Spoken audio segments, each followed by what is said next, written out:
नमस्कार। चलिए आज एक ऐसी कहानी की दुनिया में चलते हैं जो एक हिंदी की लघु कथा से ली गई है। ये एक ऐसी दुनिया है जहाँ जहाँ मोहब्बत की खुशबू तो है, लेकिन साथ ही समाज की बेड़ियां भी हैं। ये कहानी है राधा और संदीप की। एक ऐसी दास्तान जो प्यार, मजबूरी और एक अधूरेपन के एहसास से बुनी गई है।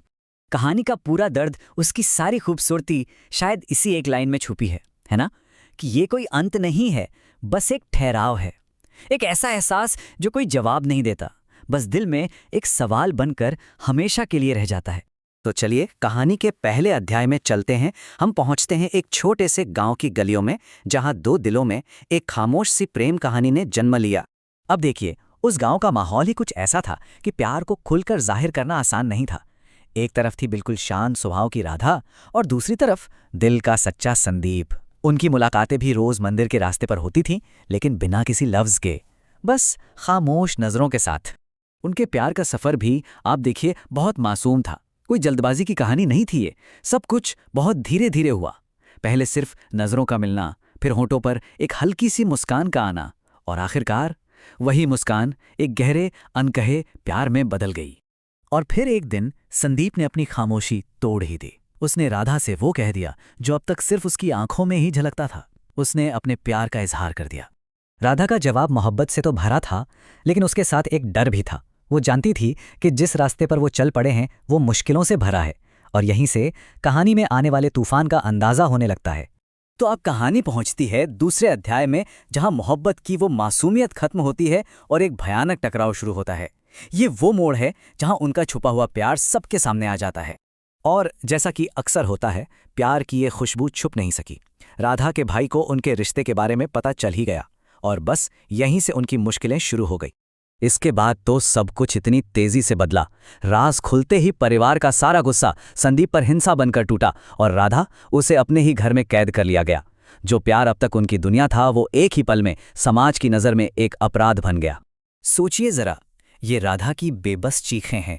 वो अपने प्यार को अपनी आंखों के सामने पिटते हुए देख रही है, मदद की गुहार लगा रही है, लेकिन उसकी आवाज़ किसी तक नहीं पहुंच रही। ये पल उसकी लाचारी को दिखाता है। और अब कहानी अपने सबसे भावुक और सबसे अहम मोड़ पर आ पहुंचती है। उनकी आखिरी मुलाकात, एक ऐसा पल जहां एक फैसला उनकी जिंदगी को हमेशा के लिए बदलने वाला था। यह खबर संदीप के लिए एक झटके की तरह थी।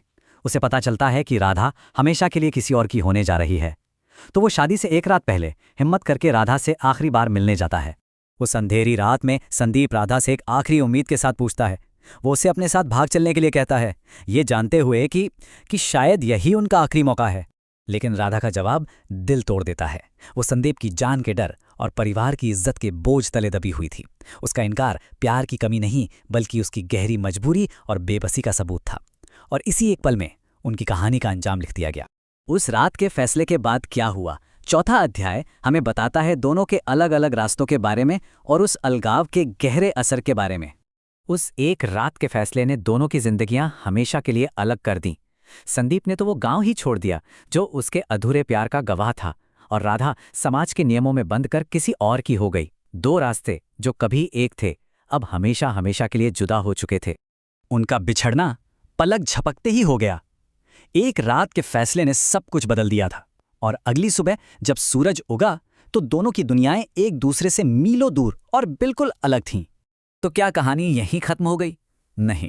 कहानी के आखिरी अध्याय में हम देखते हैं कि सालों बाद भी उनका प्यार एक खामोश याद बनकर कैसे जिंदा है। साल बीत गए, लेकिन कहानी यहाँ खत्म नहीं हुई। गांव में आज भी लोग कहते हैं कि संदीप सब कुछ खोने के बाद भी हर साल उस जगह पर वापस लौटता है। उसका लौटना किसी रस्म जैसा है। वो उसी पेड़ के नीचे आता है जो उनके प्यार का पहला गवाह था।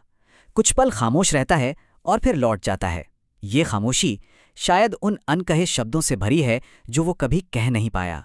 और दूसरी तरफ राधा, वो अपनी शादीशुदा जिंदगी में है, लेकिन उसने भी अपने दिल में संदीप की याद को एक कहानी की तरह सहेज कर रखा हुआ है। एक दर्द भरी अधूरी कहानी। और आखिर में ये कहानी हमें इसी एक सवाल के साथ छोड़ जाती है, क्या अधूरी प्रेम कहानियाँ कभी सच में खत्म होती हैं, या फिर वो हमारी यादों में हमेशा जिंदा रहती हैं, एक मीठे और अधूरे एहसास की तरह? शायद इसका जवाब हम सबके पास अपने अपने दिलों में है।